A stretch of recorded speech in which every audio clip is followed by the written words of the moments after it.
Halo semuanya, selamat datang kembali di channel ini. Jumpa lagi dengan saya Vicky Himpong. Semoga kalian semua selalu dalam keadaan yang sehat. Amin. Awas jangan kalian lagi bilang, "Wah Fik, kamu kelihatan kayak dalang sekarang." Enggak lah, aku pakai baju ini karena ya sebagai tanda mata bahwa aku pernah ke Jawa, teman-teman. Aku melalang buana di sana selama 2 minggu. Tepuk tangan dulu dong, ya. Nah, Bang, bahasa apa hari ini? Kita akan bahas manusia yang benar-benar hatinya bebal, teman-teman. Manusia yang merasa dirinya paling pintar, paling hebat satu Indonesia. Siapa tuh, Bang? Itu. Kalian nggak tahu itu? Si Rismon Sianipar. Manusia bebal, teman-teman ya. Dia mulai nyinyir soal pertemuan Pak Jokowi dengan dosen pembimbing kemarin yang kita bahas. Kini dia mau mengatakan hal yang tidak lagi kepada Pak Jokowi. Kita dengarkan sama-sama dulu.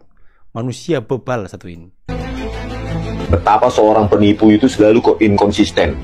Tidak ada konsistensinya. Dulu dosen Seperti membicarakan dirinya sendiri, teman-teman. Anda sebagai seorang penipu, penghasut, kok nggak ada konsistensinya juga. Kasmujo dosen pembimbing skripsi, sekarang dosen pembimbing akademik. Nggak tahu bulan depan mungkin nggak tahu. Ya, entah dosen apa nanti perannya Kasmujo ini. Tergantung si Joko Widodo. Ya biasa, seorang penipu pasti berubah-ubah terus. Penipu itu berubah-ubah terus. Anaknya juga menipu, si Samsul. 19 juta lapangan pekerjaan. Kemanakah itu 19 juta Sudah itu? mengarah ke Gibran. Apakah sudah ada 10.000 dia ciptakan lapangan pekerjaan? Ya, si Asam Sulfat itu. Oleh karena itu, sekarang kita harus hancurkan, hentikan dinasti Joko Widodo ini sekarang juga. Makzulkan itu, hentikan itu. Anak haram konstitusi, si Gibran Samsul Fufu Fafa itu. Gitu. Ya, karena bukan ini cita-cita para pahlawan kita menciptakan dinasti-dinasti kayak gini. Ya. Sudah nggak ada apanya untuk-untuknya. Ya. Pakai otak-atik. Mahkamah apa, undang-undang lagi lewat Paman Unspan, Mahkamah Konstitusi. Untuk apa keluarga seperti ya, kan teman-teman, sudah saya bilang bahwa siap-siap aja mereka akan semakin masif menyerang Pak Jokowi. Dan sekarang sudah bukan Pak Jokowi lagi yang diserang, tapi sudah mulai melebar ke Gibran. Mulai mengangkat lagi soal anak haram konstitusi. Mulai lagi mengangkat lagi soal Fufu Fafa. Saya sudah bilang, prediksi saya benar-benar tepat hari ini, teman-teman. Lihat rekam jejak saya mengatakan, saya memprediksikan Rismon, Roy Suryo, dan rekan-rekan mereka akan menciptakan penghasutan lebih dahsyat lagi. Terbukti, sudah bukan Pak Jokowi lagi yang diserang. Sekarang sudah kepada Gibran. Isu-isu yang sudah lama sudah tenggelam, mereka mulai angkat lagi soal anak haram konstitusi, soal Fufu Fafa, soal apa lagi teman-teman. Ini dikatakan tadi, ya, dinasti politik, dia sudah mulai angkat lagi. Ini manusia bebal. Manusia yang menganggap dirinya itu bebas untuk berkata apa saja di negeri ini, bebas untuk menghasut, dan dia pikir bahwa dia tidak akan terjerat oleh hukum. Hey Rismon, sebentar lagi Anda akan memakai rompi orange pro. Siap-siap saja, ya. Serangannya sudah mulai ke Gibran.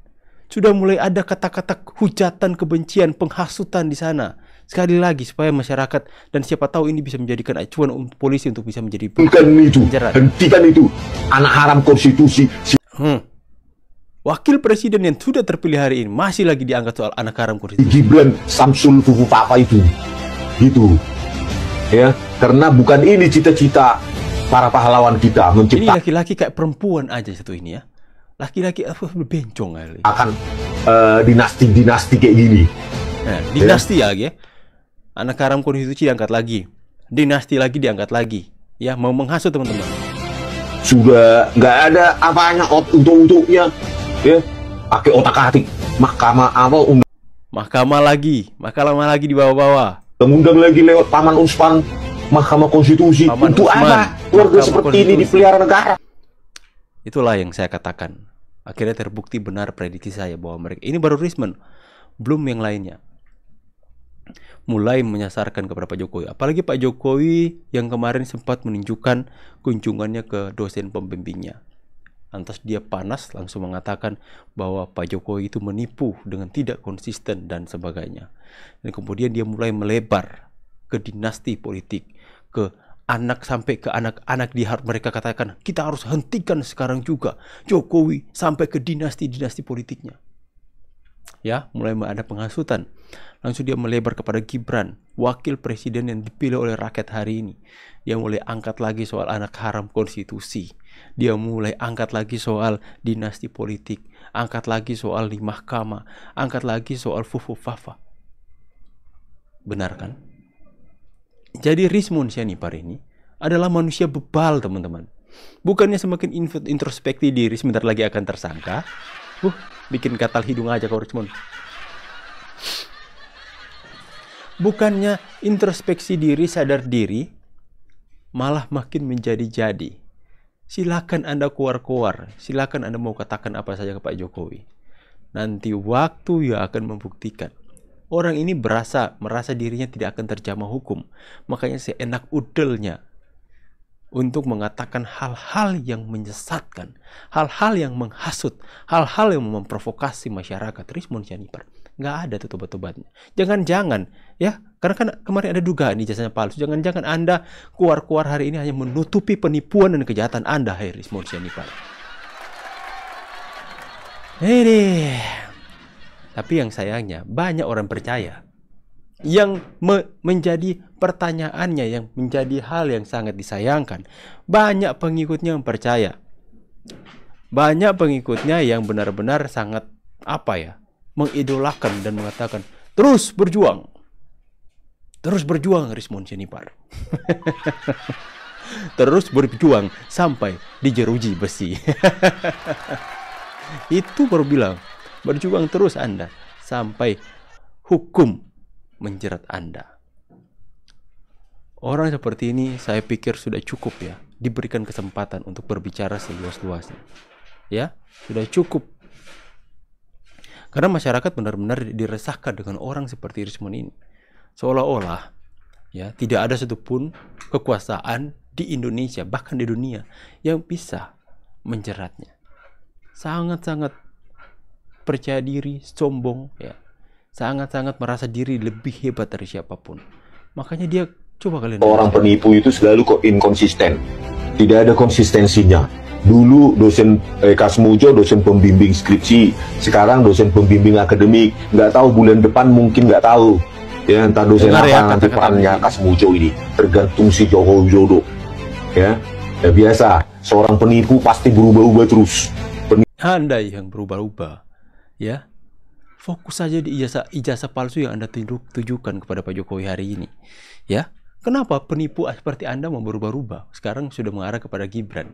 Ya, apalagi yang akan kau timbulkan ya, kegaduhan. Tapi ini sesuai dengan prediksi yang saya katakan, bahwa mereka mulai akan membuat kegaduhan, mencuci otak para antek-antek mereka, orang-orang yang ya se-IQ dengan mereka, teman-teman, yang mudah sekali mempercayai di kebohongan-kebohongan dan penipuan mereka ya.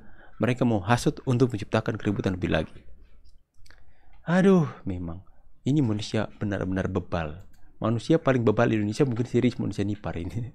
Coba kita bahas dulu ini satu ini. Yosua Sinambela bukan orang yang pertama dalam rangka curiga pada Rizmon Sianipar. Ia menurut saya adalah salah satu orang yang berhasil mengungkap dengan data-data saintifik. Tetapi kalau kita cermat dan penuh dengan daya kritis, maka Rizmon yang terus ngotot mengatakan bahwa ijazah Jokowi, skripsi Jokowi itu palsu, itu sebetulnya sudah memiliki celah-celah, lubang-lubang kelemahannya. Apa itu? Yaitu ketika ia membangun konstruksi berpikir dan membangun konstruksi akhirnya mulai dibahas oleh orang-orang pintar. Ya nampaknya jangan-jangan ijazahnya ini ijazah palsu. Bukan hanya Yosua Sinambela yang mengungkapkan secara saintifik, ternyata sudah ada banyak kecurigaan soal ijazah dari si Rizmon Sianipar yang keluar-keluar ya. Itu mulutnya seperti kayak perempuan aja, teman-teman ya. Udah kayak perempuan. Ya. Gitu aja, nggak tahu apa yang dikumur-kumur.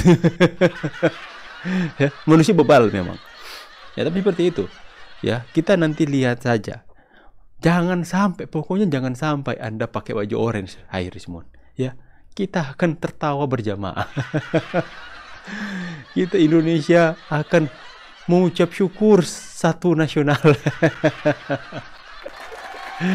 Aduh, ya. Orang seperti Rismon ini harus mendapatkan karmanya. Kita nantikan saja, biar waktu yang akan membuktikan. Dan kemudian yang lucunya, ada pengikutnya mengatakan 99,9% rakyat mendukung Roy Suryo dan Rismon. Bodoh. Bodoh. Siapa nama? Alexander kita lihat dulu namanya ya.